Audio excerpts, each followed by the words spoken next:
तो हाँ, तो अभी भाई मैं एक्सप्लेन करने वाला हूँ कि फैक्टर्स, कुछ ऐसे फैक्टर्स हैं जो कि स्टॉक स्टॉक को इन्फ्लुएंस और मतलब ऐसे फैक्टर्स हैं जो स्टॉक को इन्फ्लुएंस करते हैं। तो उसी की ओर मैं 19 ऐसे फैक्टर्स हैं जिसके ऊपर मैं अभी एक्सप्लेन करने वाला हूँ, बात करने वाला हूँ। आप समझ सकते हो तो समझ सको। तो पहली जो, तो चलिए स्टार्ट करते हैं। तो 1 से 19 तक अपने को करना है। तो सबसे पहले सप्लाई एंड डिमांड। तो सप्लाई डिमांड क्या इफेक्ट करता है स्टॉक प्राइस पे, कि सबसे पहले कि सप्लाई और डिमांड्स क्या है, कि अगर किसी स्टॉक की डिमांड ज़्यादा है तो उस केस में क्या होता है कि उस स्टॉक की वैल्यू बढ़ जाती है, लोग उसको ज़्यादा बाई करना स्टार्ट कर देते हैं, तो उसकी वैल्यू ज़्यादा बढ़ जाती है। वहीं दूसरी ओर अगर किसी स्टॉक का सप्लाई ज़्यादा हो गया बट डिमांड कम है, तो इस केस में उसकी स्टॉक की वैल्यू कम हो जाती है। मतलब सप्लाई बहुत ज़्यादा हो गया जिस कारण से उसकी प्राइस कम हो गया। और इसी में एक ग्राफ्स होते हैं जो कि डिमांड, उसको कब्ज कहते हैं, मतलब कर्व्स मतलब इसका थोड़ा ये नहीं बन रहा है, कर्व्स जो कि ग्राफ होते हैं, एक टाइप का ग्राफ जो कि डिमांड का ग्राफ को दिखाता है और एक सप्लाई का ग्राफ को दिखाता है, जिसको supply curves and demand curves कहते हैं। और और एक अगर साइडवेयर चेयर है कोई कोई, मतलब अगर आप लोग ट्रेडिंग में देखो तो साइडवेयर जब जाता है ना, तो इसका मतलब ये है कि उसका डिमांड ज़्यादा नहीं है और सप्लाई भी ज़्यादा है, मतलब बराबर है दोनों। तो ऐसा होता है। तो ये सप्लाई एंड डिमांड है। और एक होता है मल्टी वेटेज। मल्टी वेटेज मतलब मीन्स कि उसका डिमांड हाई ही जा रहा है, उसका डिमांड ज़्यादा ही बढ़ जा रहा है, उस केस में उस स्टॉक की प्राइस ओवर वैल्यूड हो जाती है या फिर उसका प्राइस ज़्यादा बढ़ जाता है। तो ये है। अब दूसरी बात है कंपनी परफॉर्मेंस के बारे में। मतलब अगर कंपनी अच्छा परफॉर्मेंस कर रहा है तो उस केस में उसकी स्टॉक की प्राइस बढ़ेगी, लोगों को, इन्वेस्टर को दिखेगा कि उसकी स्टॉक की प्राइस बढ़ रही है। वहीं सेकंड, अगर स्टॉक की प्राइस गिर रही है तो इस केस में मतलब कंपनी अगर बैड परफॉर्मेंस कर रहा है तो उस केस में इन्वेस्टर को लगेगा, दिखेगा कि भाई ये बैड परफॉर्मेंस कर रहा है तो स्टॉक की प्राइस गिर सकती है, तो उस केस में स्टॉक की वैल्यू कम हो जाती है, स्टॉक की प्राइस गिर जाती है। तो अब मतलब इसमें भी 4 टाइप्स होते हैं। मतलब अब परफॉर्मेंस के अंदर भी माइक्रो स्ट्रक्चर आता है कि उसका रेवेन्यू, उसका प्रॉफिट, उसका नेट प्रॉफिट, उसका जो डेप्थ, इक्विटी, ये सारी चीज़ें भी मैटर करती है। इसके अंदर के जो फंक्शन है वो ठीक है या फिर नहीं, रेवेन्यू उसकी ज़्यादा आ रही है या फिर नहीं, प्रॉफिट से ज़्यादा आ रही है कि नहीं, नेट प्रॉफिट से ज़्यादा आ रही है या फिर नहीं, डेप्ट इक्विटी कैसा है। तो ये सारी फैक्टर्स भी इम्पोर्टेंट्स है। तो इसी की ओर हम लोग बात करते हैं कि फाइनेंशियल परफॉर्मेंस में कि रेवेन्यू क्या होता है। रेवेन्यू होता है कि जो आल खर्चे होते हैं, आप जितने भी सारे खर्चे उसको नहीं काटे होते, कि आप जितने भी सारे खर्चे किए, मतलब एग्ज़ाम्पल के तौर पे अगर मैंने आ, अगर मैं इस पेन में ड्राइंग कर रहा हूँ तो सारा बहुत सारा पेन रहेगा तो मैं उस पर ड्राइंग करूँगा, ऐसा ड्राइंग वगैरह सारी चीज़ें करूँगा, तो ड्राइंग करने के लिए मुझे उस पेन को लेना पड़ेगा। तो मतलब जैसे कि मान लो जाए मैं, मेरे को विराट कोहली का ड्राइंग अच्छा लगता है, मैंने उसका ड्राइंग को भी बना लिया। अब उसमें मैंने बहुत सारे पेन्स यूज़ किए, मतलब उस पेन का खर्चा कितना आ गया, 200 आ गया। 200 को मैंने खर्चा किया और 200 में खर्चा किया पेन वगैरह, और उससे मैं मतलब ऐसा ड्राइंग कर रहा हूँ और फिर उस ड्राइंग को मैंने बना लिया और उस ड्राइंग ने किसी बंदे को देना है, वो ख़रीद लिया उस ड्राइंग को। तो उस ड्राइंग को 1,000 में ख़रीद लिया, तो फिर उसको वो 1,000 में ख़रीद लिया, और मैं दोनों का जो ड्राइंग के लिए मेरे को शीश वगैरह की ज़रूरत थी और मैंने बेचा, अगर दोनों को मिला के देखा जाए तो मेरी प्रॉफिट्स, मतलब मेरा रेवेन्यू कितने हुआ, प्रॉफिट नहीं कहेंगे, मेरा जो फ़ायदा हुआ, मेरा जो इनकम जनरेट हुआ वो हुआ 1,300 का। लेकिन अगर उसी पे मैंने अपने जो एक्स्ट्रा खर्चे किए थे, कि 200 का मैंने, मतलब 300 का मैंने एक्स्ट्रा खर्चे किया था पेन वगैरह लेने में, अगर उसका काट कर पूरी की कॉस्ट, टैक्स वगैरह सारी चीज़ें काट कर अगर मैं प्रॉफिट्स, मतलब उसके बाद मैं इनकम को बताऊँ तो कितना हुआ, 1,000 का हुआ। तो ये नेट प्रॉफिट है जिसमें आपका टैक्स, इनकम, ये सारी काट के जो एक्स्ट्रा प्रॉफिट्स होती है इसी को प्रॉफिट्स कहते हैं। तो ये मतलब कंपनी परफॉर्मेंस में ये भी है कि मतलब ये काफ़ी ज़्यादा कंपैरिजन होता है। तो प्रॉफिट्स और रेवेन्यू यही प्रॉब्लम। अब कैश फ्लो क्या है, तो कैश फ्लो ये है कि जैसे कि आपने, जैसे कि मैंने बिक्री किया, जैसे कि मैं एक चाय की टपरी खोला हूँ और चाय की टपरी पे मैंने काफ़ी ज़्यादा चाय बेचे। अब कुछ लोग होंगे जो कि, मतलब कुछ लोग होंगे वो दुकान में कैश देंगे, पैसे देंगे। अब कुछ लोग होंगे जो कि मेरे को पैसे देंगे ही नहीं, मतलब नहीं देंगे, बट वो लोग मेरे से प्रोडक्ट्स खरीदे हैं। जैसे कि मेरे से 10 प्रोजेक्ट खरीदे जिसकी मतलब एक जो प्रोडक्ट की प्राइस थे वो 100 रुपये थे, तो 10 प्रोजेक्ट उसने खरीदे, मतलब लोगों ने खरीदा। आज मतलब आज टुडे मेरा 1,000 का प्रॉफिट्स हुआ, ऐसे हम लोग मतलब 1,000 का प्रॉफिट्स हुआ मतलब कैश आया, तो हम लोग ऐसे कह सकते हैं कि 1,000 तो प्रॉफिट हुआ जिसमें कि 5 लोगों ने मेरे से लिया, बट मेरे से मतलब मेरे को पैसे नहीं दिए, मेरे को नहीं दिए पैसे वो लोग। तो प्रॉफिट्स मेरे आज 1,000 को हुआ जिसमें से 5 लोगों ने मेरे को पैसे नहीं दिया, मतलब कैश नहीं दिए, और 5 लोगों ने मेरे को कैश दिया। तो 5 लोगों ने मेरे को कैश दिए 500, और 5 लोगों ने मतलब उधारी पे वो लोग नहीं दिए। तो प्रॉफिट्स तो मेरा 1,000 का हुआ, बट उन्होंने मेरे को पैसे अगर नहीं दिया तो उसको ही कैश कहते हैं कि मेरे पास कैश कितना आ रहा है।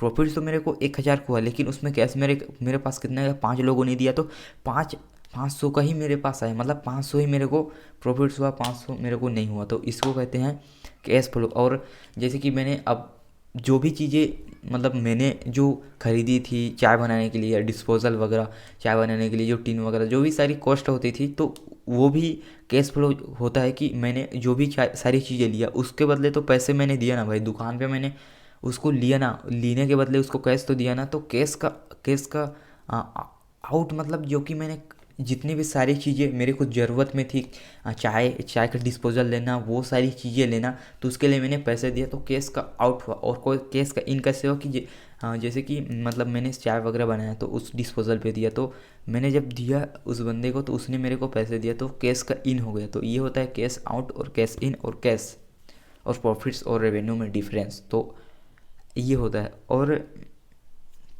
दूसरी ओर बात कैसा है कि आपका कंपनी परफॉर्मेंस तो ठीक है, मतलब कंपनी फंडामेंटल ठीक है, बस दूसरी ओर ये होता है कि मार्केट में आपकी स्टॉक की वैल्यू कैसे चल रही है, वो भी मैटर कर, मतलब स्टॉक की वैल्यू अंदर तो ठीक है, कंपनी परफॉर्मेंस तो ठीक है, बट अगर आपका मार्केट्स में स्टॉक की प्राइस गिर रही है या फिर बढ़ रही है, वो मैटर करती है।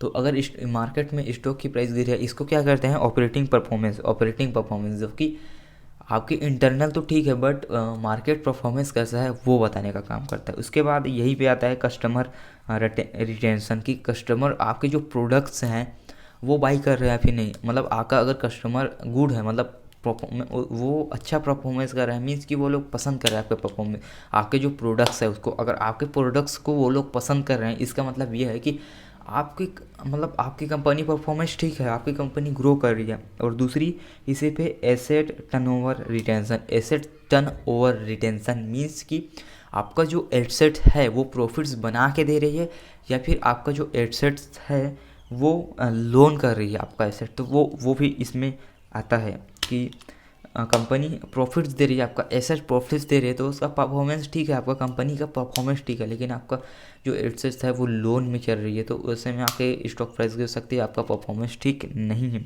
अब स्टॉक प्राइस अगर बढ़ेगा तो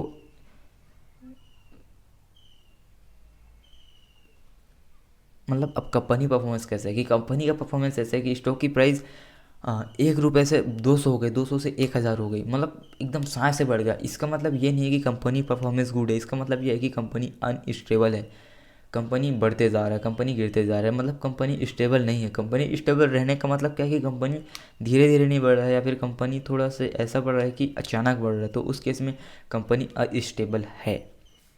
और यहीं पे मर्चेंट एक्विजिशन फैक्टर्स क्या होता है, मर्चेंट एक्विजिशन मतलब मर्ज हो जाते हैं जो फैक्टर्स होते हैं, मतलब एक्विजिशन मीन्स क्या कि जो कंपनीज होते हैं वो मर्ज हो जाते हैं, मतलब इसको अगर मतलब ऐसा समझा रहा हूँ कि समझ में आ सके एक वर्ड से वोकैब से। तो अगर मतलब दो कंपनी अगर मर्ज करती है, जैसे कि फेसबुक और व्हाट्सअप जब मिले तो उसकी स्टॉक की प्राइस 50% से बढ़ गई, तो अगर मर्ज करता है तो उसकी स्टॉक की प्राइस बढ़ सकती है, वही सेकंड लॉस भी हो सकता है। जैसे कि टेस्ला ने ट्विटर को जब खरीदा तो ऐसा कहा जाता है कि जो टेस्ला की स्टॉक प्राइस की वैल्यू थी वो गिर गई, तो मर्ज होने से बढ़ भी सकता है और कम भी हो सकता है, उसके उसके ऊपर निर्भर करता है, इन्वेस्टर प्रॉफिट लॉस के ऊपर निर्भर करता है ये चीज़। उसके बाद है सेलिंग, अगर कंपनी सेल ज़्यादा कर रहा है लेकिन प्रॉफिट्स कम हो रहा है, तो इसका मतलब क्या है कि वो ज़्यादा सेल कर रहा है बट प्रॉफिट्स क्यों कम हो रहा है भाई, प्रॉफिट इसलिए कम हो रहा है क्योंकि उसके पास मतलब वो लोग मार्जिन कम ले रहे हैं, प्रॉफिट्स तो ज़्यादा हो रहा है, मतलब सेल तो ज़्यादा हो रहा है लेकिन प्रॉफिट्स कम हो रहा है, मीन्स कि उसका मार्जिन कम है उस प्रोडक्ट्स में। अब मार्जिन क्या होता है कि एक्स्ट्रा जो प्रॉफिट्स है वो कम है, वहीं सेकंड की सेलिंग तो कम हो रही है बस प्रॉफिट ज़्यादा है, मतलब इसका मीन्स ये है कि प्रॉफिट मार्जिन ज़्यादा है, मतलब मार्जिन ज़्यादा है आपको आपके प्रोडक्ट्स में, और आप ज़्यादा से ज़्यादा सेल नहीं कर रहे हो, तो सेल अगर कम भी करें तो मार्जिन ज़्यादा होने के कारण आपका प्रॉफिट्स हो रहा है, और आप मतलब पूरे जो इंटरनेशनल लेवल पे अगर ज़्यादा सेल कर दिया तो आपका प्रॉफिट्स भी बढ़ेगा, आपका सेलिंग भी बढ़ेगा। तो सेलिंग कम होने का यही। उसके बाद है कंपनी मैनेजमेंट, मतलब कंपनी मैनेजमेंट सीईओ, अगर वो लोग फ्रॉड्स कर रहे हैं तो इस केस में क्या हुआ कि फ्रॉड अगर कर रहे हैं तो इस केस में स्टॉक की वैल्यू तो बढ़ सकती है, बट उस कंपनी की फंडामेंटल वीक हो सकती है। वाई की मतलब स्टॉक की प्राइस बढ़ गई, जैसे कि मैंने बहुत से सारे उसमें देखा, हिस्ट्री में देखा कि कंपनीज ओवर वैल्यूड हो जाती है। तो इसलिए क्योंकि कंपनी फ्रॉड्स करती है, तो मतलब पूरी सीईओ है वो पूरी तरीके से ये नहीं बताते हैं और इन्वेस्टर के साथ फ्रॉड करते हैं। तो स्टॉक की प्राइस वो लोग, इन्वेस्टर लोग तो भले बोले हैं कि जो लोग वो लोग कहेंगे वो फिर मान जाएंगे। तो इस केस में क्या हुआ कि अगर वो लोग मतलब बहके में आके भी, उसके बहकावे में आकर इन्वेस्ट भी करेंगे तो स्टॉक की प्राइस बढ़ेगा भाई। मतलब स्टॉक की प्राइस बढ़ेगा, लेकिन कंपनी को प्रॉफिट्स कमाने की आइडियाज नहीं पे काम नहीं कर रहा, तो उसकी कंपनी फंडामेंटल ठीक नहीं होगी, कंपनी फंडामेंटल वीक हो सकती है। तो कभी भी ये ऐसे में क्रैश हो सकता है कंपनी। फिर है इंडाइसेस। अगर इंडाइसेस मतलब इंडाइसेस क्या है, एक इंडिकेटर है, एक परफॉर्मेंस दिखाने वाला इंडिकेटर है, जिसमें अगर इंडाइसेस अगर मतलब ग्रो कर रही है, इसका मतलब उस मतलब कंट्रीज़ का स्टॉक, उस कंट्रीज़ का जो कि वैल्यू बताते हैं, उसकी ओवरऑल हेल्थ बताते हैं कि ये कंट्री ग्रो कर रहा है या फिर ये कंट्री गिर रहा है। तो ये बताता है इंडाइसेस, परफॉर्मेंस बताता है, इन्वेस्टर को बताता है कि कौन से में इन्वेस्ट करना चाहिए, कौन से में नहीं इन्वेस्ट करना चाहिए। तो ये सारी चीज़ें जो कि इंडाइसेस मतलब हाँ बताता है, दर्शाता है। उसके बाद है एनुअल रिपोर्ट्स। एनुअल रिपोर्ट्स में क्या होता है कि क्वार्टरली, अब क्वार्टरली किसको कहते हैं कि क्वार्टरली रिपोर्ट्स होता है, कंपनी के परफॉर्मेंस के रिपोर्ट्स होते हैं क्वार्टरली। क्वार्टरली एक ईयर्स के होते हैं, मंथली के होते हैं। जैसे कि एक ईयर में 4 क्वार्टरली होता है। 4 क्वार्टरली मीन्स कि हर 3-3 महीने में उसको रिपोर्ट्स दिखाना होता है, कंपनी का परफॉर्मेंस दिखाना होता है कि कंपनी कैसा परफॉर्म कर रहा है। तो ये रिपोर्ट्स होते हैं जो कि सेबी को दिखाना होता है और सारे इन्वेस्टर को भी दिखाना होता है। इससे सारे जो इन्वेस्टर होते हैं, अगर ऐसा होता है कि एनुअल रिपोर्ट्स अगर मतलब अब इसको प्रोडक्ट कौन करता है, इसको प्रोडक्ट करता है जो कि प्रोडक्ट मतलब जो इको वहाँ मतलब प्रोडिक्स करने वाला होते हैं। तो वो लोग, अब इसमें क्या है कि तो वो लोग प्रेडिक्ट करते हैं। अगर इस मतलब रिपोर्ट्स अगर मतलब अच्छा है, रिपोर्ट्स अगर अच्छा है और एक्चुअल में जो उसकी स्टॉक की प्राइस अच्छा चली गई, कंपनी परफॉर्मेंस अच्छा हो गया, उसकी पास्ट और करेंट जो कि मतलब डाटा को देखकर मतलब जो एनुअल रिपोर्ट्स है वो बनाया जाता है। अगर ये चीज़ें एक्सपेक्टेशन से ज़्यादा आती है, जैसे कि रिपोर्ट्स मतलब एनुअल रिपोर्ट्स करेंट प्राइस और इसको देखकर ये प्रिडिक्ट करते हैं कि फ्यूचर में क्या होगा। तो फ्यूचर में बता देते हैं कि ऐसा हो सकता है, स्टॉक की प्राइस ऐसे बढ़ सकती है। और रियल में अगर वो उसने प्रिडिक्ट किया उससे भी बेटर आता है, उससे भी गुड आता है, तो इस केस में एक्सपेक्टेशन इन्वेस्टरों का ज़्यादा होगा कि हाँ भाई ये तो अच्छी बता रही है, तो इस केस में जो स्टॉक की प्राइस है वो बढ़ सकते हैं। वहीं सेकेंड की उसने प्रिडिक्ट किया रिपोर्ट्स, एनुअल रिपोर्ट्स अगर बेहतर उस एक्सपेक्टेशन के हिसाब से उसकी स्टॉक की प्राइस कम आई, गिर गई, तो इस केस में इन्वेस्टर का जो एक्सपेक्टेशन है वो कम हो जाता है। मतलब लोग कम विश्वास करते हैं उस पर, तो उसकी कॉन्फिडेंस गिर जाता है, फिर उसकी स्टॉक की प्राइस गिर जाती है, लोग उसमें इन्वेस्ट कम करते हैं। तो ये हो गया कंपनी परफॉर्मेंस में। अब है मार्केट सेटलमेंट। तो मार्केट सेटलमेंट क्या है कि अगर इन्वेस्टर न्यूज़ न्यूज़ देख मतलब news, shocking news, political events, war, ये सारी चीज़ें जब होती है तो लोगों के अंदर ग्रीडी फियर मतलब वो उसके भाव बदल जाते हैं। तो इस केस में वो लोग डर के कारण अगर न्यूज़ बेड आ गया कि भाई कंपनी अब मतलब नीचे गिरने वाली है, तो इस केस में लोगों को डर हो जाता है कि हमारे स्टॉक की प्राइस गिर सकती है। तो उस केस में अगर न्यूज़ अच्छा आ गया, तो अगर न्यूज़ अच्छा आ गया तो वो लोग बाई ज़्यादा बढ़ेगा, स्टॉक की प्राइस बढ़ जाएगी, डिमांड बढ़ जाएगी उस शेयर्स की, लोग ज़्यादा उस पर इन्वेस्ट करेंगे प्रॉफिट्स कमाने के लिए। लेकिन वही सेकंड की अगर न्यूज़ नेगेटिव आती है, तो अगर न्यूज़ नेगेटिव आ गई कि इस स्टॉक की प्राइस गिरने वाली है, वो होने वाला है, तो इस केस में इन्वेस्टर को ये चीज़ पता चलती है, तो वो डर के कारण शेयर्स को सेल करना शुरू कर देते हैं, क्योंकि उसको लगता है, डर हो जाता है कि स्टॉक की प्राइस गिरने वाली है, उससे पहले हम लोग प्रॉफिट्स कमा लेते हैं। तो यही चीज़ है। और स्टॉक मतलब इसमें भी 3 टाइप्स होते हैं।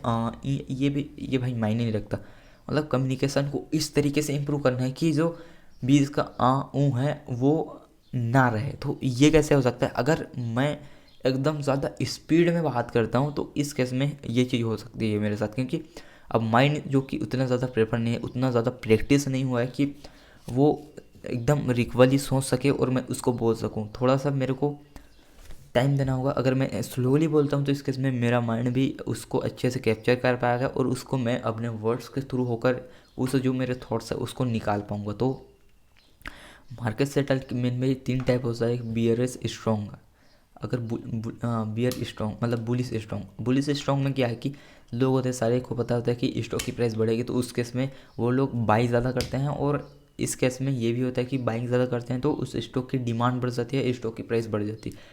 सेकेंड, मिड बुलिस में क्या है कि जो स्टॉक की प्राइस होती है वो साइड वेज में चलता है, ना डिमांड ज़्यादा होता है ना सप्लाई ज़्यादा होता है, तो साइड वेज में चलता है। उसके बाद है तीसरा, न्यूज़ पॉजिटिव मतलब स्पेकुलेशन। अगर न्यूज़ पॉजिटिव आ गया तो इन्वेस्टर लोग ज़्यादा रिसर्च नहीं करते हैं, वो लोग न्यूज़ को देखकर, बेटर न्यूज़ को देखकर, गुड न्यूज़ आ गया इसी को देखकर वो लोग फिर बाई करना स्टार्ट कर देते हैं स्टॉक को। तो इसमें स्पेकुलेशन हो जाता है, स्टॉक की प्राइस ओवर वैल्यूड हो जाता है। इसकी अपोजिट बियर में, बियर अगर स्ट्रॉन्ग है तो लोग ज़्यादा सेलिंग करना स्टार्ट कर देंगे, लोगों के अंदर पैनिक ज़्यादा आएगा, इस कारण से वो लोग फिर शेयर्स मतलब स्टॉक को सेल करना स्टार्ट कर देंगे, जिससे कि स्टॉक की प्राइस गिर सकती है। और ऐसा भी देखने को मिल सकता है कि स्टॉक स्टॉक की प्राइस गिर सकती है और मार्केट क्रेश भी हो सकता है। मिड मिड बियर स्टॉक में ये कि वो शॉर्ट टर्म के लिए स्टॉक की प्राइस गिर सकती है कुछ न्यूज़ को सुनकर, कुछ कारण से, जैसे कि अदानी के केस में हुआ था कि कुछ ग्रुप्स ने फ्रॉड्स बता दिए थे जिसके कारण 20 से 30% गिर गया था। तो इस केस में भी ऐसा हो सकता है कि शॉर्ट टर्म के लिए स्टॉक की प्राइस गिर सकती है, लेकिन बाद में वो रिकवर करेगा और फंडामेंटल ठीक है तो। और यहीं पर तीसरा है, और वही इसमें न्यूज़ मतलब सेम जो कि मैंने एग्जांपल दिया वही एग्जांपल इसमें आ सकती है। उसके बाद है इकोनॉमी फैक्टर्स भी काफ़ी ज़्यादा इंपॉर्टेंट है। अगर इकोनॉमी स्ट्रॉन्ग है तो इस केस में जो FDDI है वो लोग इसमें इन्वेस्ट करेंगे, ज़्यादा दूसरे कंट्रीज़ के लोग इन्वेस्ट करना स्टार्ट कर देंगे अगर इकोनॉमी ज़्यादा स्ट्रॉन्ग है तो। और अगर वही इकोनॉमी वीक पड़ा हुआ है तो ऐसे केस में जो FII इन्वेस्टर होते हैं वो फिर अब जो कंट्रीज़ में इकोनॉमी वीक है वहाँ से वो लोग चले जाते हैं, वहाँ से इन्वेस्ट करना बंद कर देते हैं। तो इस कारण से क्या होता है कि उस स्टॉक की प्राइस गिर जाती है, उस इकोनॉमी उस जो कंट्रीज़ होते हैं उसके स्टॉक की प्राइस गिर जाती है कंपनियों का। और अगर इन्फ्लेशन भी ज़्यादा बढ़ जाता है, महंगाई ज़्यादा बढ़ जाती है, जो INR वीक हो जाता है तो इस केस में भी इकोनॉमी डाउन जा सकता है। और इस केस में इंटरेस्टिंग वैल्यू भी ज़्यादा बढ़ गया तो बोरोविंग ये लेना भी मुश्किल हो जाएगा। तो इस केस में ये है कि ट्रेड डेफिशिएंसी, अगर कोई कंट्री ज़्यादा उसका ट्रेड डेफिशिएंसी है, ज़्यादा एक्सपोर्ट ज़्यादा करती है मतलब इंपोर्ट ज़्यादा करती है, एक्सपोर्ट कम करती है, एग्जांपल इंडिया, तो उसमें उसका ये देखने को मिल सकता है कि वहाँ की इकोनॉमी वीक हो सकती है, वहाँ की जो INR करेंसी होती है वो वीक पड़ सकती है अगर ट्रेड डेफिशिएंसी ज़्यादा है। तो ऐसे में एक का प्रॉफिट्स होगा एक का लॉस होगा। जो कंपनी पहले से ही डेवलप है, जिस कंपनी पे कंपनियाँ है जिस पे एक्सपोर्ट ज़्यादा लोग करते हैं उस कंपनी से मतलब उस कंट्री के कंपनी से ज़्यादा एक्सपोर्ट जाता है, मतलब उस जो कंट्री है वहाँ से जो प्रोडक्ट्स है वो बाहर ज़्यादा जाता है, मतलब एक्सपोर्ट ज़्यादा करते हैं उस कंट्री। तो इस केस में उस करेंसी की जो वैल्यू है वो वीक होना ठीक है, लेकिन जो कंट्रीज डेवलप्ड नहीं है तो उसके लिए एक्सपोर्ट सस्ता होना चाहिए और इंपोर्ट महंगा होना चाहिए। मतलब उसमें ट्रेड डिफिशेंसी मतलब INR स्ट्रॉन्ग होनी चाहिए, तभी वो सस्ते में इंपोर्ट करेगा। और अगर महंगाई ज़्यादा बढ़ गई तो उसके लिए महंगा हो जाएगा इंपोर्ट करना। तो ये इकोनॉमी की ट्रेड बैलेंस ज़्यादा हो गया तो ये इकोनॉमी को दर्शाता है। और इसी में एक हम लोग पढ़ सकते हैं कि अगर लिक्विडिटी ज़्यादा है, अगर लिक्विडिटी एकदम ज़्यादा है तो उस केस में वो कंट्री ज़्यादा अगर IPO लॉन्च करती है तो सक्सेसफुली वो जाएगा। लेकिन लिक्विडिटी अगर कम है, सेलिंग बायर्स कम है, तो उस केस में वो IPO लॉन्च करता है तो फिर लोग ज़्यादा बाइक सेलिंग नहीं करेंगे क्योंकि उसके स्टॉक को कौन ही खरीदेगा भाई। तो ऐसा है इसमें। फिर है इंडस्ट्री ट्रेंड। अब मेरे को इसके मतलब अभी मेरे को एज अ रियलाइज़ हुआ कि जैसे कि मैं बोल रहा हूँ, अगर मैं बोलते बोलते अपने हाई पोटेंशियल पे चल दिया, मैं एकदम क्लियर तरीके से अपने 100% लगा के एक्सप्लेन करने का ट्राई करिए। बिल्कुल मैं इजी वे नहीं ढूंढ रहा हूँ, मैं अपने जो हार्ड वेज है वहाँ से गुजर रहा हूँ। मैं किसी भी टॉपिक को एकदम क्लियर समझाने की ट्राई कर रहा हूँ, मैं अपने हाई पोटेंशियल पे स्पीक करने की ट्राई कर रहा हूँ। तो इस केस में क्या होगा, इस केस में कुछ ना कुछ जो एनर्जी है वो यहाँ वेस्ट होगा, मेरे बोलने पे वेस्ट होगा। तो ये मेरे लिए फ़ायदेमंद है। तो इंडस्ट्री ट्रेंड में क्या है कि इंडस्ट्री ट्रेंड क्या है कि कोई इंडस्ट्री है, इंडस्ट्री मतलब होता क्या है, इंडस्ट्री इंडस्ट्री वो होता है कि कोई कार का इंडस्ट्री है तो कार वो अब सारा वो कंपनीज है वो सारी चीज़ें तो नहीं बनाएंगे, वो टायर्स भी वही बनाएगा, नट्स बोल्ट भी वही बनाएगा, कार का जो सारा चीज़ें होती है वही वही मैन्युफैक्चरिंग करेगा। तो ऐसे में तो उसको प्रॉब्लम्स हो जाएगी ना सारी चीज़ों बनाने में। तो फिर वो क्या करता है, जैसे कि एग्जांपल चाइना। अब चाइना क्या करता है कि आईफोन्स वगैरह ये सारी जो उसके इंटरनल जितने भी सारे पार्ट्स होता है, नट्स वगैरह, वो सारी चीज़ें चाइना बनाती है और फिर चाइना से मतलब एक्सपोर्ट होती है।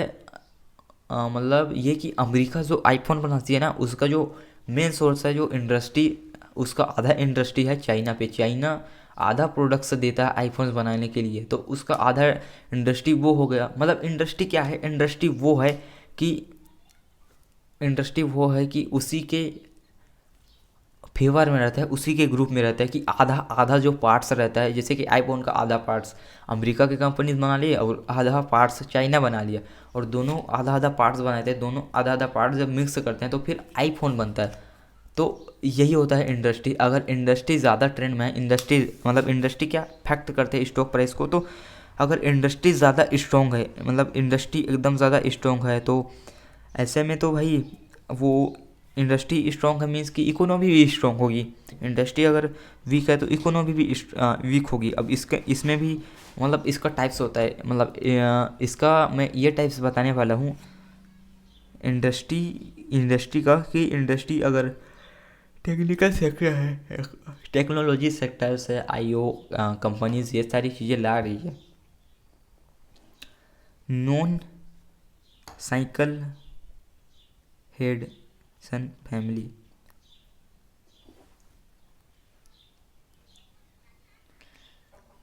अब इंडस्ट्री भी दो टाइप की होती है, तो टाइप से मैंने नहीं बताया था। तो इंडस्ट्री दो टाइप की होती है। एक इंडस्ट्री ये होता है कि वो इकोनॉमी डिपेंड करती है उस पर, कि अगर वो कंपनियाँ, अगर वो इंडस्ट्री अगर ग्रो नहीं करेगी, अगर वो इंडस्ट्री ग्रो कर रही है मीन्स कि उस कंट्रीज़ का इकोनॉमी ग्रो कर रही है। अगर वो इंडस्ट्री लॉस में है तो वो जो कंपनी, वो जो कंट्री का इंडस्ट्री वीक है तो उस कंट्री का इकोनॉमी भी वीक होगा।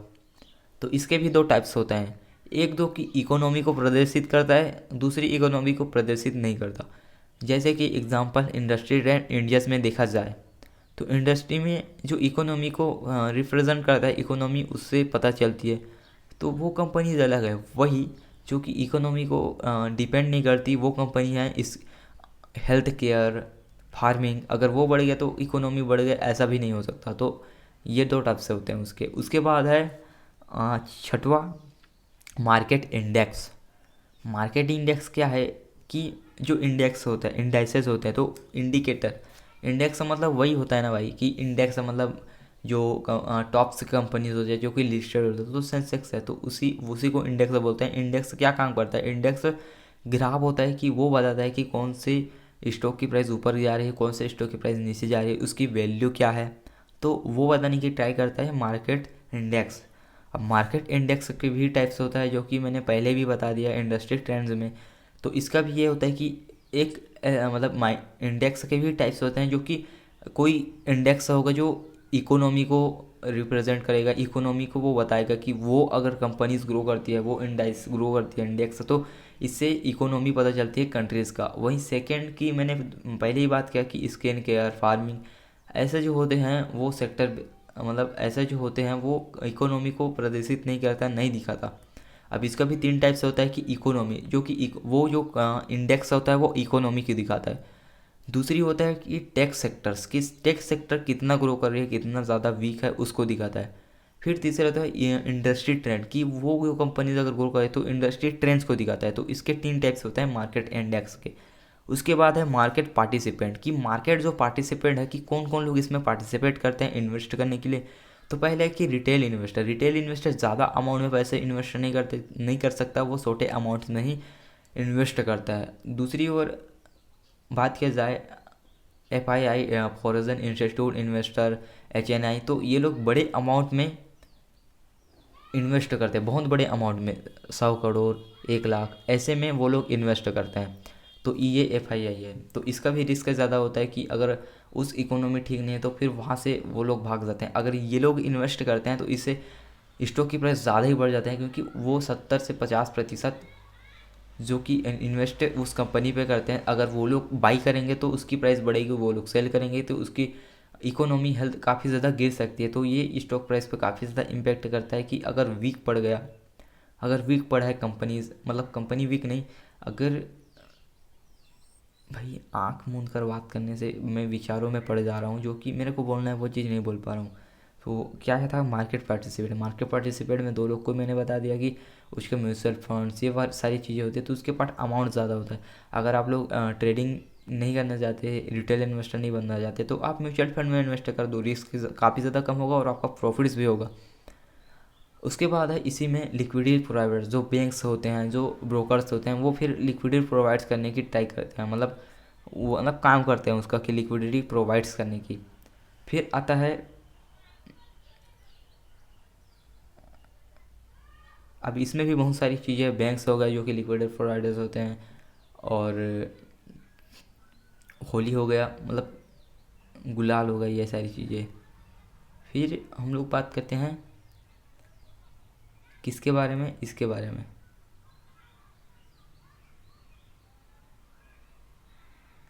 अब इसके बाद मतलब ये टॉपिक सो भी हो गया आई थिंक, मेरे को लगता है। उसके बाद है मार्केट लिक्विडिटी। मार्केट लिक्विडिटी क्या है कि कौन लोग ज़्यादा बाई कर रहे हैं, कौन लोग ज़्यादा सेल कर रहे हैं, मार्केट्स में सेलर्स और बायर्स हैं या फिर नहीं, ये होता है लिक्विडिटी। अगर लिक्विडिटी आई है तो इसका मतलब ये है कि बायर्स और सेलर्स हैं, मतलब अवेलेबल हैं। अगर कोई बंदा बाई करना चाहता है तो उसको इजीली शेयर्स मिल जाता है। अगर कोई बंदा सेल करना चाहता है, अब सेल किसे करेंगे हम लोग, अगर सेल दूसरों को करेंगे, वो बाई करेगा तो इस वो भी ईजी हो जाता है, मिल जाता है मतलब। तो ये मार्केट लिक्विडिटी है। और अगर मार्केट लिक्विडिटी ज़्यादा होती है तो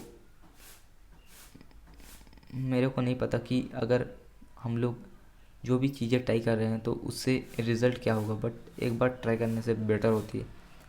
लिक्विडिटी वही है कि अगर अब लिक्विडिटी क्या क्या यूज़ होता है कि अगर लिक्विडिटी ज़्यादा है और उस टाइम पे आप IPO लॉन्च करते हो तो आपका IPO लॉन्च सक्सेसफुली होगा। बट अगर आप मतलब लिक्विडिटी ही कम है, बायर सेलर्स ही कम है, तो इस केस में अगर कोई भी बंदा अपने आप को फ़ोन करता है तो इस केस में मतलब मार्केट लिक्विडिटी यही फैक्टर्स वाला काम करता है। फिर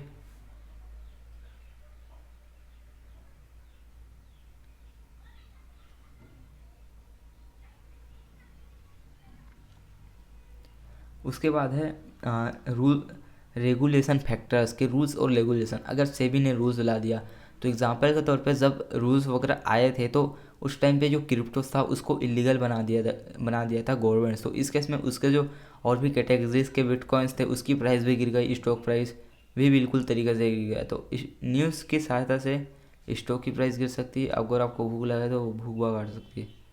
तो ऐसा होता है।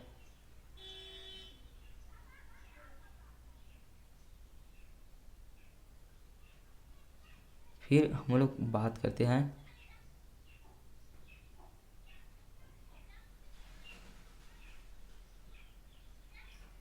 तो रूल्स फैक्टर यही काम करता है कि एग्जांपल के तौर पे हमने उस टाइम पे देखा, किस टाइम पे, 2000, मतलब अगर इसका बात किया जाए कि अगर कंपनीज पे रूल्स और रेगुलेशन आ जाते हैं तो इन्वेस्टर स्ट्रिक्ट से हो जाते हैं, CEO पर मतलब प्रॉपर्टीज़, ये सारी जो चीज़ें होती है वो फिर,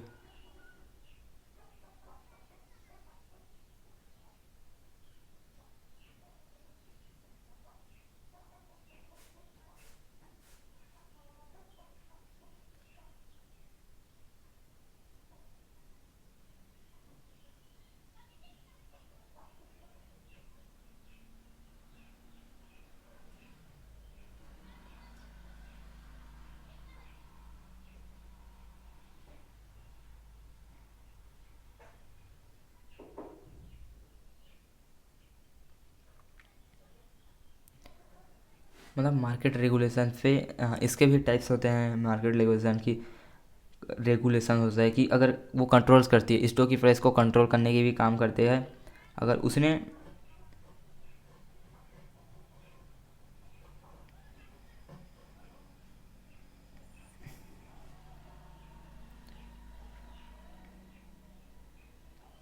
अगर जो रूल्स और रेगुलेशन ला दिया कि इंटरेस्ट बढ़ा दिया, टैक्स को कम कर दिया, तो इस केस में क्या मतलब टैक्स को भी बढ़ा दिया, तो इस केस में क्या होगा, जो कि जो इन्वेस्टर होंगे उसको लोन्स कम मिलेगा, कंपनीज को भी लोन लेना काफ़ी ज़्यादा दिक्कत होगी, क्योंकि उसको इंटरेस्ट ज़्यादा चुकाना पड़ेगा, इंटरेस्ट रेट बढ़ जाता है। तो ऐसे में स्टॉक की प्राइस गिर सकती है, क्योंकि लोग ज़्यादा इन्वेस्ट नहीं करेंगे, क्योंकि इंटरेस्ट रेट ज़्यादा देना पे करना पड़ सकता है, इस कारण से स्टॉक की प्राइस गिर सकती है। भाई दूसरी ओर अगर इंटरेस्ट रेट बढ़ा दिया तो इस केस में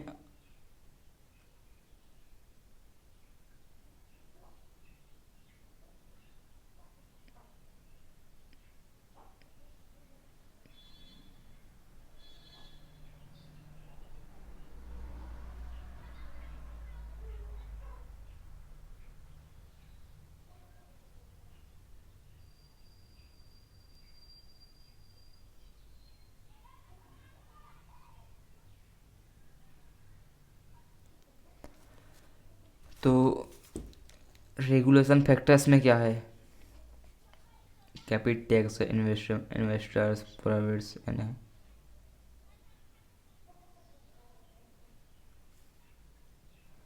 तो रूल्स एंड रेगुलेशन में एग्जांपल के तौर पे क्रिप्टो के टाइम पे हुआ कि रूल्स एंड रेगुलेशन ला दिया कि अब क्रिप्टो इंडिया में बैन मतलब नहीं खेला जाएगा, इलीगल माना जाएगा। तो इस केस में क्या हुआ कि जो इन्वेस्टर थे वो जो कि क्रिप्टोस में ज़्यादा इन्वेस्ट किए हुए थे, वो लोग ने अपना इन्वेस्टमेंट निकालना स्टार्ट कर दिया, जो कि इंटरेस्टेड थे वहाँ इन्वेस्ट करना, वो लोग का इंटरेस्ट भी यहाँ से ख़त्म हो गया।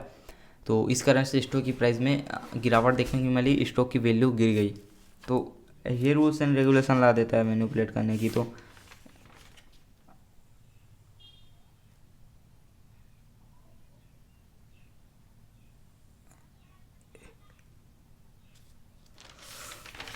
फिर है अर्निंग रिपोर्ट्स। अर्निंग रिपोर्ट्स क्या है कि क्वार्टरली की अर्निंग रिपोर्ट्स, मतलब जो कंपनी से क्वार्टरली दिखाना पड़ता है, हर 3 महीने पे दिखाना पड़ता है, साल के 4 बार दिखाना पड़ता है क्वार्टरली, ईयरली क्वार्टरली होती है। तो ये क्या बताती है कि कंपनी से परफॉर्मेंस बनाती है, कंपनी जो प्रोडक्ट किए हुए हैं, अब ये करेंट प्राइस, पास्ट के डाटा, इससे फिर ये जो रिपोर्ट्स होती है वो बनती है।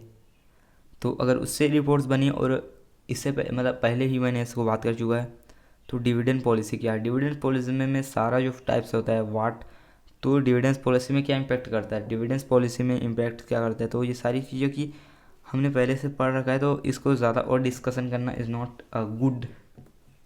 प्रेफरेंस शेयर्स, इक्विटी शेयर्स, मतलब पढ़ रखी है भाई इसको। उसके बाद है करेंसी फ्लक्चुएशन। अब करेंसी जो फ्लक्चुएशन है वो कैसे होता है, करेंसी फ्लक्चुएशन ऐसे होता है कि अगर कोई कंट्रीज़ है जो कि वो लोग, जैसे कि इंडिया यूएस डॉलर्स लेती है, तो यूएस डॉलर रहते हैं तो उसे कन्वर्ट कराना होगा। अगर वो फिर यूएस डॉलर लेती है तो इस केस में क्या होगा कि जब कोई इन्वेस्टर, कोई लोग जब ज़्यादा ही यूएस डॉलर्स लेना स्टार्ट कर देगी, अब उससे तो करेंसी को एक्सचेंज तो करना पड़ेगा। तो ये करेंसी फ्लक्चुएशन क्या है कि करेंसी में एक से एक के करेंसी की एक एक को देखकर उसके दूसरी की वैल्यू कम होना, ज़्यादा होना। $1 को देखकर अगर INR $1 में 80 हो जाती है, एक ही डॉलर्स में वो 70 हो जाती है, तो वो उसकी फ्लक्चुएसन होगा, मतलब चेंजेस, जो प्राइस ऊपर नीचे जाता है, इसी को करेंसी फ्लक्चुएसन कहते हैं। अब करेंसी फ्लक्चुएसन को कंट्रोल कौन कर सकता है, वो सेबी ही मतलब सेंट्रल बैंक्स ही करेंसी वैल्यू को, मतलब करेंसी फ्लक्चुएसन को कम कंट्रोल कर सकती है। कैसे कि अगर इंडिया की करेंसी वैल्यू काफ़ी ज़्यादा वीक हो सकी है, मतलब ओवर वैल्यू हो चुकी है, तो इस केस में क्या होगा कि जो कंट्रीज रह गई जैसे कि इंडिया, वो क्या करेगा, अगर अपना इम्पोर्ट को बढ़ा देता है तो फिर करेंसी की वैल्यू बढ़ सकती है। और अगर उसके पास यूएस डॉलर रिजर्व है तो रिजर्व से भी INR करेंसी को कंट्रोल कर सकती है ज़्यादा ही वीक होने से। तो ये उसकी कंट्रोल हो गया। फिर हो गया कि अगर currency fluctuation, stock price commodity fluctuate, INR weak हो सकता है, ट्रेड कम हो सकता है, स्टॉक प्राइस गिर सकती है, कंट्रोल से भी फ्लक्चुएशन कंट्रोल, तो वही मैंने बोल दिया कि IPO बढ़ सकता है। फिर मतलब एक ही चीज़ को बार बार लिखा हूँ कि अब ट्रेड डेफिशिएंसी भी काम करती है कि अगर किसी कंट्रीज़ का ट्रेड डेफिशिएंसी ज़्यादा है कि तो उसकी करेंसी की वैल्यू कम हो सकती है। अब करेंसी की वैल्यू कैसे कम हो सकती है कि ट्रेड डेफिशिएंसी की कोई कंट्रीज है वो एक्सपोर्ट ही ज़्यादा कर रही है, इंपोर्ट कम कर रही है, तो इसमें उसकी महंगाई बढ़ जाएगी, उसकी करेंसी की वैल्यू बढ़ जाएगी। अब करेंसी की वैल्यू बढ़ जाएगी तो अब फिर ज़्यादा प्रिंट करेगा, ज़्यादा प्रिंट करने से ओवर वैल्यू हो सकती है, महंगाई बढ़ सकती है। तो फिर इसे कंट्रोल करने के लिए सेंट्रल बैंक से करते हैं कि स्टॉक प्राइस को बढ़ा दिया। जब स्टॉक की प्राइस को बढ़ा देगा तो लोग ज़्यादा लॉस लेना भी बंद कर देंगे और महंगाई भी कम हो जाएगी कि पहले लोग इतने में ख़रीदते थे अब उससे सस्ते में ख़रीदना स्टार्ट कर देंगे। फिर है करेंसी फ्लक्चुएशन में भी मेरे को और भी सारी चीज़ें थी जो कि ऐड करनी थी, जो कि मैं ऐड कर सकता हूँ, मैं आगे बढ़ सकता हूँ। तो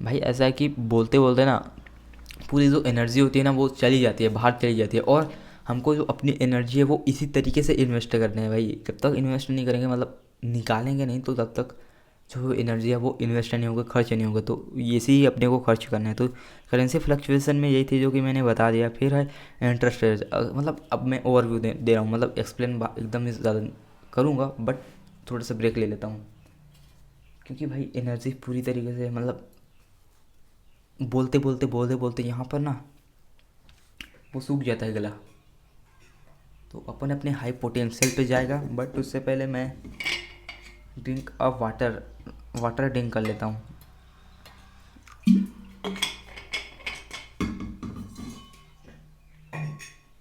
ब्रेक लेकर फिर से अपन बोलेगा।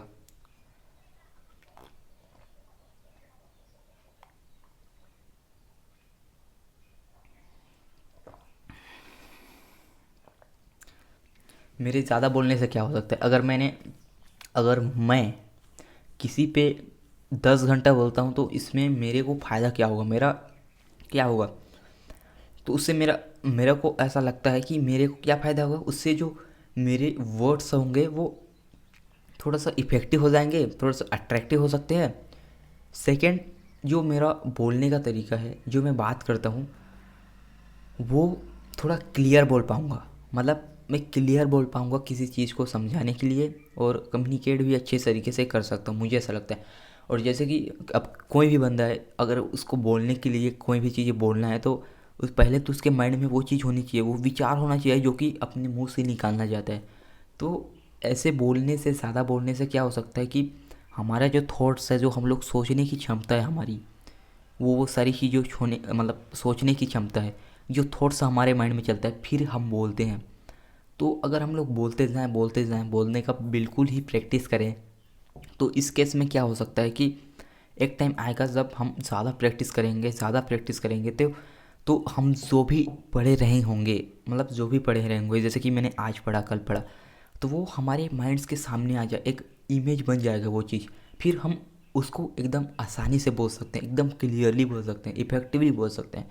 तो मेरे को लगता है कि ये फ़ायदा हो सकती है, ये बेनिफिट्स हो सकती है हमारे बोलने से।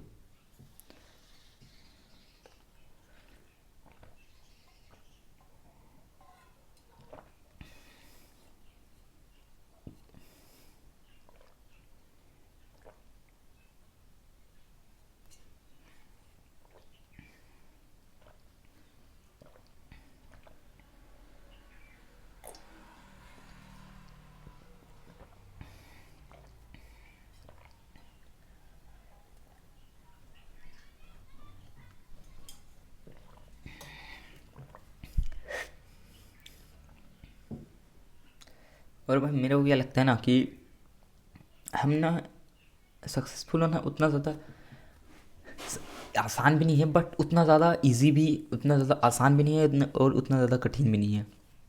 मैंने मतलब पहले जब मैं स्टंट करता था तो मैं जब स्टंट कैसे कर पाऊँगा, मैं मतलब पलटना जब सीख रहा था ना, तो उस टाइम मेरे अंदर वो भूख थी कि भाई मेरे को पलटना सीखना है, मतलब सीखना है। और मैं गिर भी जाता था ना तो ये दर्द करता था। मैं कितने बार मतलब सिर के बाहर गिरा हूँ, कितने बार मेरे पैर को लगे, कितने बार क्या क्या नहीं हुआ है मेरी बॉडी के साथ, फिर भी मैंने स्टंट्स को नहीं छोड़ा। मैं उसको करूँगा, मैं वो चीज़ करके ही रहूँगा, ये मैंने ठान रखा था। तो उस पर मैंने कुछ भी मेरे को, मैं देखता था, बहुत ज़्यादा देखता था मोटिवेशन वीडियोस, बट मैं वो चीज़ को अप्लाई करता था कि मेरे को वो चीज़ करना है, तो उसमें मैं ज़्यादा कुछ नहीं करता था, बस मैं अप्लाई करता था। जो सारी चीज़ें होती है वो चीज़ करने के लिए बस मैं वो अप्लाई करता था। तो उसी तरीके से अगर मैं ये सोच रहा हूँ कि मैं अगर कम्युनिकेशन स्किल को इम्प्रूव करना चाहता हूँ, मैं जो रिसर्च है उसे बेस्ट तरीके से करना चाहता हूँ, मैं जो भी मैंने रिसर्च किया है वो मैं एक्सप्लेन अच्छे तरीके से करना चाहता हूँ, गुड मतलब गुड मीटिंग करना चाहता हूँ, गुड एक्सप्लेन, गुड परफॉर्मेंस ठीक होना चाहता हूँ। तो उसके लिए मेरे को मोटिवेशन देखने की ज़रूरत नहीं है, मुझको वो चीज़ को इम्प्रूव करने की ज़रूरत है। हाँ, मोटिवेशन बेटर, बट जो भी चीज़ में आगे बढ़ना है वो चीज़ को कंसिस्टेंसली, वो चीज़ को अगर मैं अप्लाई करता हूँ तो उससे ग्रो हो सकता हूँ, मुझे लगता है भाई। जैसे कि अगर मेरे को अच्छा मतलब अच्छा बोलना है, अच्छा से एक्सप्लेन करना है जो भी मैंने समझा हुआ है, तो उसके लिए मैं बोलूँगा, जो भी मैंने पढ़ा है उसको उसको ज़्यादा से ज़्यादा एक्सप्लेन करने की ट्राई करूँगा, जो भी मैं सीख रहा हूँ। तो इससे मेरी कम्युनिकेशन इम्प्रूव हो सकती है, जो कि मैं चाहता हूँ कि हो। मैं ये चाहता हूँ कि मैं अच्छे से एक्सप्लेन कर पाऊँ जो भी मैंने पढ़ा है। तो ज़्यादा ही मैंने अगर वो चीज़ करना चाहता हूँ तो मैं वो चीज़ को प्रैक्टिस करते जाऊँ, प्रैक्टिस करते जाऊँ, दिन भर प्रैक्टिस करूँ, लाइव रहूँ दिन भर, और दिन भर ही मैं उसको एक्सप्लेन करते रहूँ। तो इससे बेस्ट हो सकता है वो चीज़। और रिसर्च भी, अगर मैं रिसर्च कम करता हूँ तो मैं रिसर्च ज़्यादा करूँगा भाई, मैं ज़्यादा रिसर्च करूँ जो भी चीज़ के बारे में।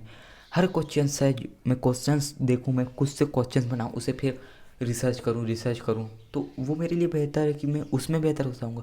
कम्युनिकेशन बेहतर हो जाएगा, मेरे नॉलेज कर रहा हूँ वो भी बेहतर हो जाएगा। और मैं ये चाहता हूँ कि अपना लाइफ में डिसिप्लिन ना हो, स्किन केयर रूटीन फॉलो करूँ, जो भी मैंने टास्क बनाया उसको फॉलो करूँ। तो उसके लिए मेरे को मोटिवेशन देखने की ज़रूरत नहीं है, उसके लिए मेरे को वो चीज़ को अप्लाई करना ज़रूरी है।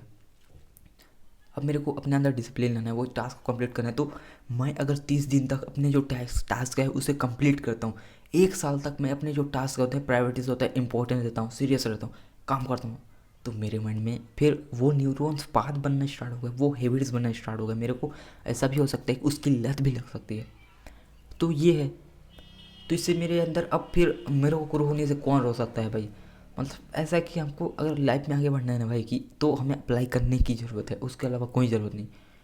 और अंदर से मोटिवेट हो, तो ये चीज़ इम्पोर्टेंस है मेरे को लगता है। तो अब चलिए बढ़ते हैं इंटरेस्ट रेट पे। तो इंटरेस्ट रेट क्या है? तो इंटरेस्ट रेट क्या है कि अगर interest rate, central bank government अगर इंटरेस्ट रेट को बढ़ा देती है, तो इंटरेस्ट रेट को बढ़ाने से क्या होगा कि अब आप अगर लोन्स लेते हो, अगर मैं लोन्स लेता हूँ तो मुझे इंटरेस्ट ज़्यादा पे करना पड़ेगा। मैं लोन तो चुका लूँगा, इंटरेस्ट जैसे कि मैंने 10 लाख निकाला, मतलब 1 करोड़ अगर मैंने निकाले तो उसका इंटरेस्ट रेट मेरे को चुकाना पड़ेगा। तो 1 लाख पे मैंने इंटरेस्ट रेट चुकाऊँगा 50 लाख, तो ये तो मेरे लिए ज़्यादा इंटरेस्ट रेट हो गया ना। ज़्यादा इंटरेस्ट रेट हाई है तो मेरे को ज़्यादा इंटरेस्ट रेट चुकाना पड़ेगा। और अगर इंटरेस्ट रेट कम है तो अगर मैं लोन भी लेता हूँ तो मेरे को 10,000 ही चुकाना पड़ेगा, तो वो मेरे लिए कम इंटरेस्ट रेट है। तो ये ज़्यादा फैक्टर्स करता है, क्योंकि जो कंपनियाँ होती है वो बैंक से लोन्स लेती है, मतलब इनोवेशन के लिए अपने। तो अगर इंटरेस्ट रेट ज़्यादा ही बढ़ जाती है तो ऐसे में जो कंपनियाँ हैं वो ज़्यादा लोन्स नहीं ले पाएंगे, जिससे कि उसकी स्टॉक प्राइस भी गिरेगा।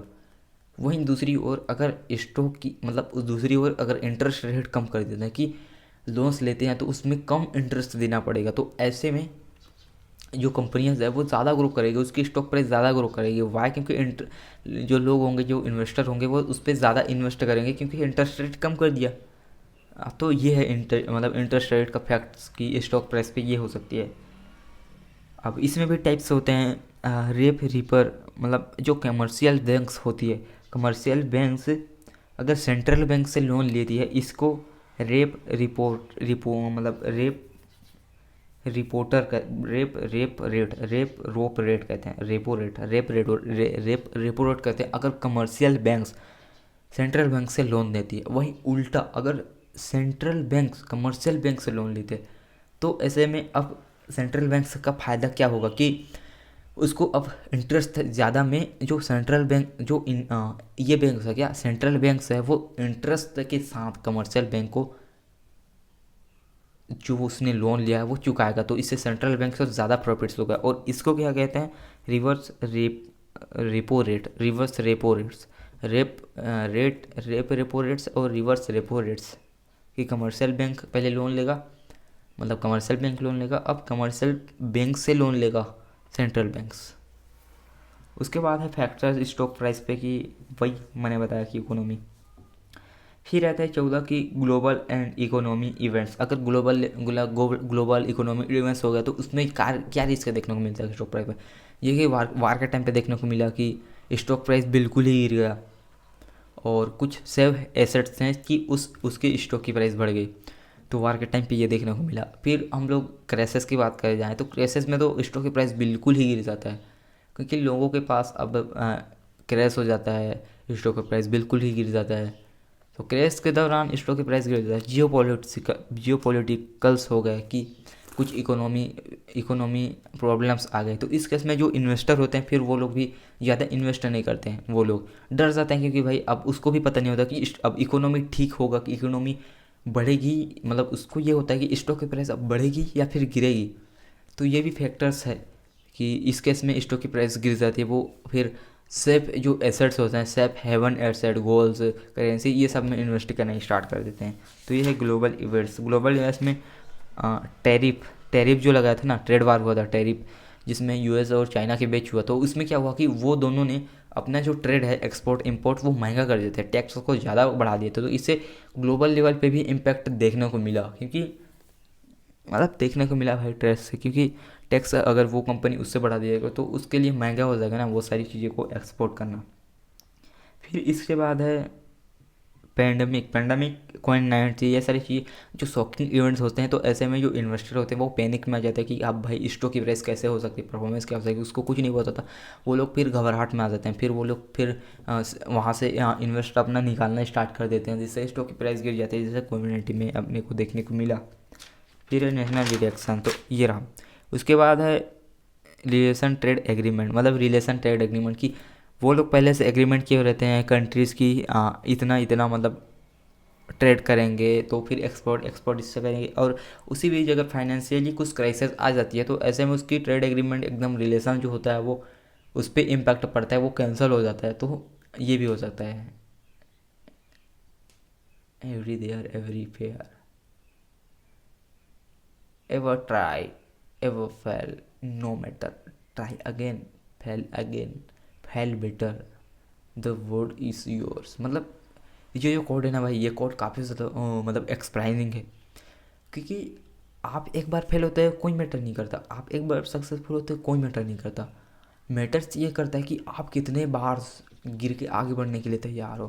फेल इतने मतलब फेल भी ऐसे हो कि रोंगटे खड़े हो जाए लोगों के, सक्सेस पे ऐसा पाओ कि लोग हो जाए। मतलब वर्ल्ड आपकी है, मतलब ये जो दुनिया है ना वो आपकी है। आप क्या चाहते हो दुनिया से, आप जो चाहते हो वो आपको मिलकर रहेगा, बट आप आपके लिए उसके लिए आपको मेहनत करनी पड़ेगी, आपको उसके लिए फेलियर प्रॉब्लम्स ये सारी चीज़ों का सामना करना पड़ेगा। दुनिया आपकी है, आप उसको नचा सकते हो, बट उसको नचेरे वाला चाहिए। फिर होता है ESG। ESG का फुल फॉर्म क्या है कि इन्वायरमेंट सोशल गवर्नर। ये तीनों का अगर फंडामेंटल देखा जाए कि ये ना पॉल्यूशन फ्री, अगर इन्वायरमेंट की बात किया जाए कि पर्यावरण है उसको वो कंपनीज पॉल्यूशन नहीं करना चाहिए, वो उसका नुकसान नहीं होना चाहिए। ये मतलब ये जो प्रकृति है, ये जो अर्थ है उसको ज़्यादा नुकसान नहीं पहुंचना चाहिए उस कंपनी से। दूसरी चीज़ सोशल, कि लोगों के लिए वो चीज़ फ़ायदेमंद है या फिर नहीं। जो शेयर होल्डर्स हैं उसको अच्छा जो दे रहा है, अच्छा जो डिविडेंड्स है वो दे रहा है या फिर नहीं, अच्छा उसकी भी देखभाल कर रहा है या फिर नहीं। एम्प्लॉयज़ का जो कस्टमर्स हैं उसको अच्छा मतलब केयर्स कर रहे हैं या फिर नहीं, कि प्रोडक्ट्स अच्छा देना, ये सारी चीज़ें। फिर गवर्नेंस पे भी वही आ जाता है। तो ये तीनों का अगर मिक्सिंग किया जाए तो ये है कि कोई कंपनीज़ है वो पर्यावरण के लिए फ़ायदेमंद है या फिर नहीं, नुकसान तो नहीं पहुंचा रहा है वो चीज़।